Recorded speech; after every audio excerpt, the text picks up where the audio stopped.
കേട്ടാ ചായ അടിച്ചാലോ? ചായ കഴിക്കാം. എന്താ ശരിക്കും കുട്ടൻസ് വിട്ടേടാ ഇല്ലേ? എന്താ പറയാ, ഈ നമ്മളെ കാര്യങ്ങൾ മാത്രം ചിന്തിക്കുന്നതിനെ കൊണ്ടാ.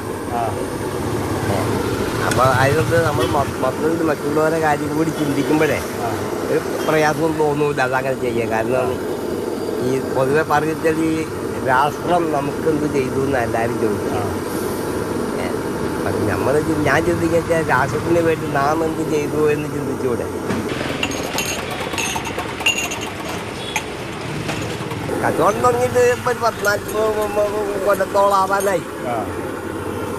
അന്ന് 1 രൂപ തന്നെ, 1 രൂപ തന്നെയാണ്. അന്ന് 1 രൂപയാണ്. അന്ന് പിന്നെ കുറെ കാലം പാൽച്ചായ ആയിരുന്നു.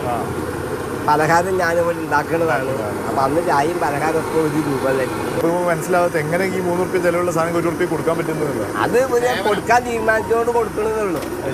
സാധാരണ ആളുകൾക്ക് ഈ ലാഭമൊക്കെ നോക്കിയിട്ടാണ് തീരുമാനം എടുക്കുക. നിങ്ങൾക്ക് അങ്ങനെ തീരുമാനം എടുക്കാൻ പറ്റിയെന്നുള്ളതാണ്. ഒരു ഗൃഹനാഥൻ എങ്ങനെ അയാളെ സമ്പത്ത് മുഴുവൻ മറ്റുള്ളവർക്ക് ആ വീട്ടുകാർക്ക് കൊടുക്കാനാണ്. അല്ലാണ്ട് അവരുടെ ഒന്നും നേടാൻ ഇഷ്ടപ്പെടുന്നത്. ഞാനത് എൻ്റെ വീട് എന്നുള്ളത് ഈ ലോകം മുഴുവനും വീടായി കാണുന്നു എന്നുള്ളതാണ്. ആ വീട്ടുകാരിണ്ട് വലിയ ഗാന്ധിന്റെ അനുഭാവിയാണെന്ന് തോന്നുന്നു അല്ലേ? ഗാന്ധി പാതയിൽ സഞ്ചരിക്കുന്ന അങ്ങനെ അതിനോട് 100% യോജിക്കുന്നു. ലോകത്തിലെ ഏറ്റവും വലിയൊരു തിയറി ഉണ്ടെങ്കിൽ ആ തിയറി നല്ലതാണെന്ന് വിശ്വസിക്കുന്ന കൂട്ടത്തിലാണ് ഞാൻ. ഗാന്ധിസാണെന്നുള്ള ആ തിയറിയിൽ അത്ര വലിയൊരു ഗുണം എല്ലാം കൊണ്ടും. എനിക്ക് നിങ്ങൾ ചായയിൽ 1 റുപ്യന്റെ പിന്നിലും ഈ ഒരു തിയറി സ്വാധീനം ഉണ്ടോ എന്ന് സംശയമുണ്ട് അല്ലേ?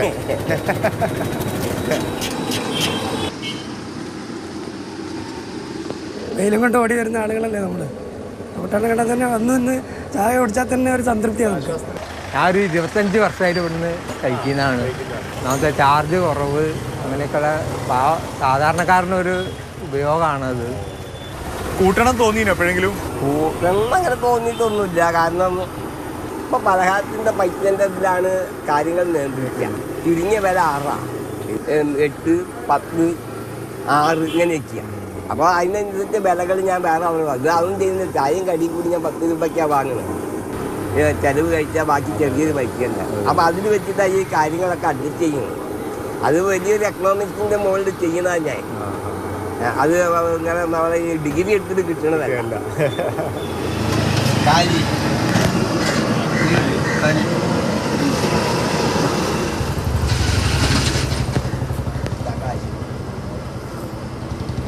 അപ്പം കോഴിക്കോട് തളിയിലെ കുട്ടേട്ടൻ്റെ ചായപ്പീടിയിൽ വന്നാൽ അടിയുറച്ച ഗാന്ധി ചായ കുടിച്ചു പോകാം. അരുൺ കിഷോറിനൊപ്പം മുഹമ്മദ് ഷഹീദ്, മാതൃഭൂമി ന്യൂസ്, കോഴിക്കോട്.